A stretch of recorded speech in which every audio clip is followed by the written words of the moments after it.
दोस्तों स्वागत है आप सभी का सुनील बौद्ध ऑफिशियल चैनल पर।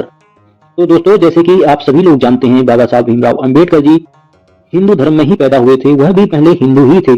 फिर आखिर ऐसी क्या वजह रही कि उन्होंने हिंदू धर्म को त्याग कर बौद्ध धर्म को अपना लिया? इसका क्या कारण रहा? आज तक विश्लेषकों का, लेखकों का, साहित्यकारों का, कई अभिवाचकों का इस विषय पर हमेशा यह एक बहस का मुद्दा बना रहता है हर समय। लेकिन आज मैं आप सभी लोगों को बाबा साहब की ही लिखी अपने बारे में राइटिंग फॉर ए वीजा में जो उन्होंने अपने बारे में बताया, मैं आज उस बारे में चर्चा करूंगा जो कि लिखित में है कि आखिर इसकी क्या वजह थी, क्यों बाबा साहब ने हिंदू धर्म छोड़ दिया। बने रहें।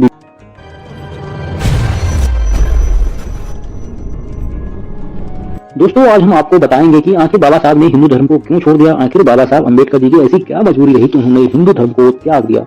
वैसे तो आप सभी लोग जानते हो कि बाबा साहब ने संविधान ही नहीं बल्कि इतिहास भी रचा है और पूरी दुनिया में बच्चा बच्चा बाबा साहब अंबेडकर को जानता है और पूरी दुनिया को बाबा साहब ने बुद्ध की राह में चलने के लिए कहा।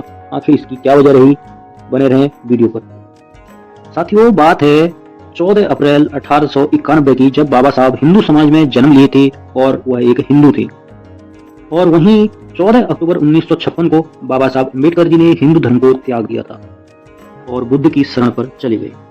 दोस्तों दुनिया में बहुत कम लोग ऐसे हैं जिन्होंने अपने जीते जी जो बातें कही वह सब साबित करके दिखाया, लेकिन बाबा साहब एक ऐसे व्यक्ति थे जिन्होंने दोस्तों 1935 में ही यह वादा कर दिया कि मैं हिंदू धर्म में पैदा तो हुआ हूँ, यह मेरी मर्जी नहीं थी, ना ही ये सब मेरे हाथ में था, लेकिन मैं हिंदू धर्म में नहीं मरूंगा, यह उन्होंने कहा था। लेकिन दोस्तों बाबा साहब अंबेडकर जी ने अपना वादा 14 अक्टूबर 1956 को पूरा करके दिखाया, जब उन्होंने 5 लाख अनुयायियों के साथ नागपुर में बौद्ध धर्म ग्रहण कर लिया। तब से दोस्तों इतिहास में नागपुर की दीक्षा भूमि के नाम से जाना जाता है। और यही नहीं, नागपुर की दीक्षा भूमि को महाराष्ट्र सरकार ने ए श्रेणी का पर्यटन स्थल भी घोषित कर दिया है, जहां हर वर्ष लाखों करोड़ों लोग आते हैं दर्शन करने के लिए और हर वर्ष लाखों लोग वहां पर बौद्ध धर्म की दीक्षा लेते हैं। दोस्तों अब हम इसकी वजह बताएंगे आपको कि आखिर डॉक्टर बाबा साहब अंबेडकर जी ने हिंदू धर्म को क्यों त्याग दिया।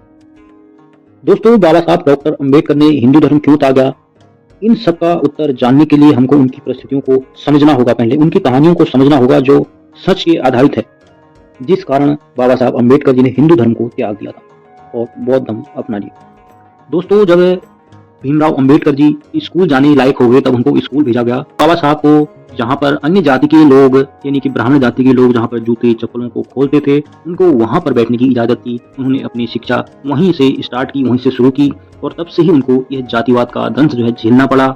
और यही नहीं दोस्तों, उनको अपनी मर्जी से पानी पीने की भी इजाजत नहीं थी।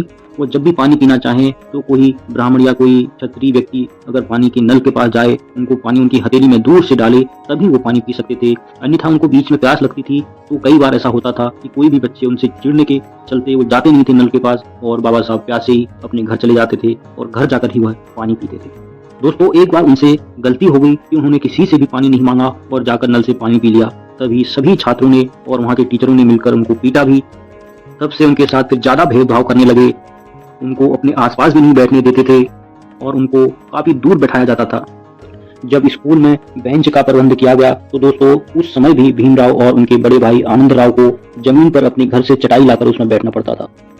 दोस्तों एक बार की बात है जब डॉक्टर अंबेडकर जो है एक नाई की दुकान में चले जाते हैं और अपने बाल काटने के लिए कहते हैं। तब नाई का जवाब था, अबे तू तो अछूत है, चल यहाँ से निकल जा घर को, तेरे बाल हम नहीं काट सके।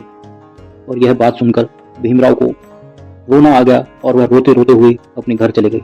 और जैसे ही घर पहुंचे तो उनकी दीदी ने यानी कि तुलसी ने उनको रोते हुए देखा और पूछा, भीम क्या हुआ, क्यों रो रहे हो? तब उन्होंने अपनी बेइज्जती का पूरी कहानी जो है अपनी दीदी तुलसी को सुनाया। तब उनकी दीदी तुलसी ने कहा, अरे भीम इसमें रोने की क्या बात है, छोटी सी तो बात है, ला मैं काट देती हूँ तेरे बाल। तब से दोस्तों जब भी भीम के और आनंद के बाल बड़े होते तो हमेशा उनकी दीदी तुलसी उनके बाल काट दिया करती थी। और यही भेदभाव उनके साथ हमेशा स्कूल, दुकान, मार्केट, हर जगह उनके साथ ही भेदभाव बचपन से होता रहा। दोस्तों फिर से एक बार की बात है जब एक स्कूल में एक टीचर ने उनको एक सवाल हल करने के लिए ब्लैक बोर्ड के पास बुला लिया और चौक देकर कहा कि इस सवाल का हल करो। लेकिन तभी सभी श्रवण जाति के जितने भी बच्चे थे उन्होंने हल्ला कर दिया क्लास में और उनको जाने नहीं दिया और कहा कि वहाँ ब्लैक बोर्ड के बगल में हमारे टिफिन रखे हैं, अगर ये ब्लैक बोर्ड के पास जाते हैं तो उनकी परछाई हमारे टिफिन पर पड़ जाएगी और वो अशुद्ध हो जाएंगे, अछूत होना जाएंगे, हमारा खाना खराब हो जाएगा। तब भी भीम को जो है बहुत ही बेइज्जती का सामना करना पड़ा। तब से भीम के और आनंद राव जी के दोनों के मन में यह सवाल हमेशा रहता था कि हम इतनी दूर हैं, हम इतनी दूर से उठते हैं, बैठते हैं, उनकी परछाई भी अगर उनके खाने में पड़ जाती है तो आखिर उनका खाना कैसे खराब हो जाता है। यही नहीं दोस्तों, जब बाबा साहब स्कूल गए तो उनको संस्कृत पढ़ने का बहुत शौक था, लेकिन जो संस्कृत के शिक्षक थे वो जो है ब्राह्मणवादी थे, कट्टर ब्राह्मण थे। उन्होंने सीधे और साफ मना कर दिया कि इन दोनों अछूत बच्चों को हम संस्कृत नहीं पढ़ा सकते। काफी जोर जबरदस्ती करने के बाद भी उनको संस्कृत नहीं पढ़ने दिया दोस्तों। तब बाबा साहब अम्बेडकर ने मजबूरी में फारसी पढ़ी। दोस्तों एक बार बाबा साहब अम्बेडकर वडोदरा पहुंचे, जहां उनको कुछ दिनों के लिए रुकना था। तो उन्हें बहुत जगह होटलों में, घरों में, कमरे के लिए, किराए के लिए बहुत जगह पूछा, पर उनको जातिवाद के चलते एक भी कमरा, एक भी होटल कहीं पर भी नहीं मिला। किसी ने भी उनको कमरा देने से मना कर दिया। इसी जातिवाद के चलते, इन्हीं कारनामों के चलते बाबा साहब अम्बेडकर ने मजबूरी में आकर हिंदू धर्म को त्याग दिया। दोस्तों अब आप खुद ही समझ सकते हैं, यह बात आपके साथ कभी यह घटना होती तो आप क्या करते। आपको भी जाहिर सी बात है कि वो धर्म को त्यागना पड़ता जिस धर्म में आपकी कोई इज्जत ही नहीं है। तो दोस्तों आज के लिए इतना ही, मिलते हैं नेक्स्ट वीडियो पर, और चैनल को सब्सक्राइब करके अपने